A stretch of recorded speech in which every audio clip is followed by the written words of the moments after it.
Yeah, I saw Contagion today.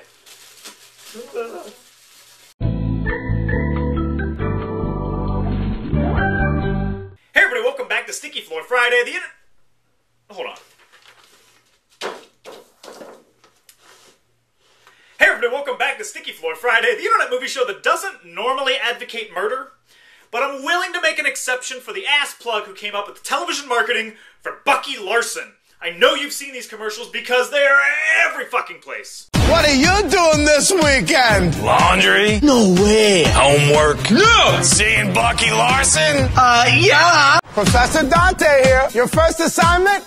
Go see Bucky Larson. Bucky Larson, born to be a star. Rated R. Rated R. Rated R. Rated R. Stop.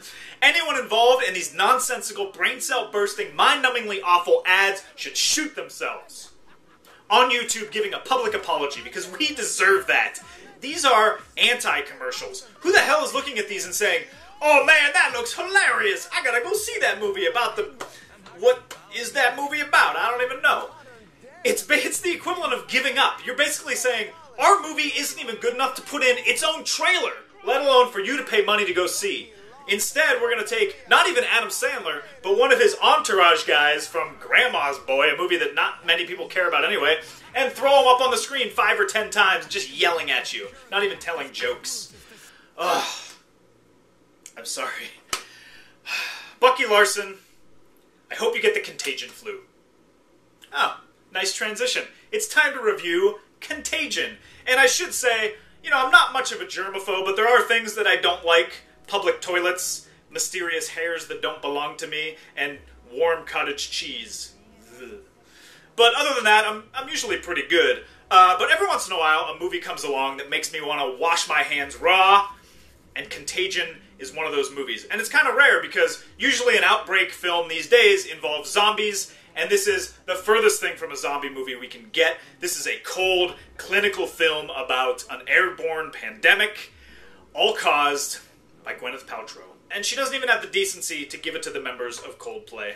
Contagion methodically tracks the spread of an unknown virus from Hong Kong to the rest of the world, using a gigantic ensemble cast to represent different pieces of the puzzle, from normal citizens to the government to the CDC to the World Health Organization. For a long stretch, Contagion is frightening. Its entire goal is to get you as paranoid as possible about coming in contact with anything. All of a sudden you're like, ooh, maybe I shouldn't have my arms on the armrests, and oh, I got an itch on my nose, but if I scratch it, am I going to have a seizure? So all of a sudden you're like trying to scratch it, and you're sitting there like this, you look around, everyone else is doing the same thing, and then afterwards, it's hilarious, everybody's walking out of the theater, no one wants to touch the door or come in contact with anyone else. It's almost worth it to see the movie just for people's reaction.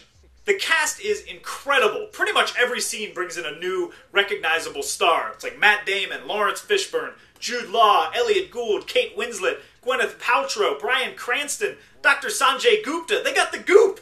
And, for some reason, Dimitri Martin. This is the definition of star-studded, and because of that, they aren't afraid to kill off A-list stars, and in some cases, scalp them and go digging into their skull. You don't know who's going to live and who's going to die. It's extremely effective. Now, as great as all these actors are, their performances, like the movie, are very cold and clinical. Matt Damon is supposed to be the emotional core of this movie, but he spends much of it in shock.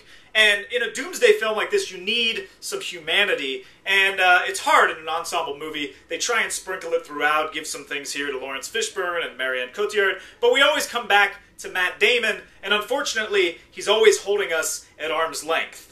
This isn't an over-the-top Roland Emmerich-style disaster movie. It uses a realistic scenario to create dread and terror, but when things really start to go off the rails, it feels like it holds back a little bit. We get allusions to looting and rioting and empty streets, but we never really get a sense of how bad things are. On top of that, because it's such a realistic portrayal, there really isn't a climax to the film. It's very procedural, so it's like, this is what happens, this is what happens. You don't get that moment where it's like, we found the cure, everyone is saved. It's like, here it is, this is what's happening, now we found a cure, now we're going to administer it, now everybody's doing better, and that's kind of how the movie goes.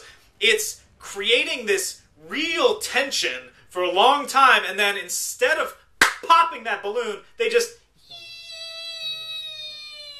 slowly let the air out of it. Despite being hampered by a lack of climax and emotional core, I'm still recommending this. It's well crafted, well acted, and it's very tense, and it'll make you think twice about touching anything.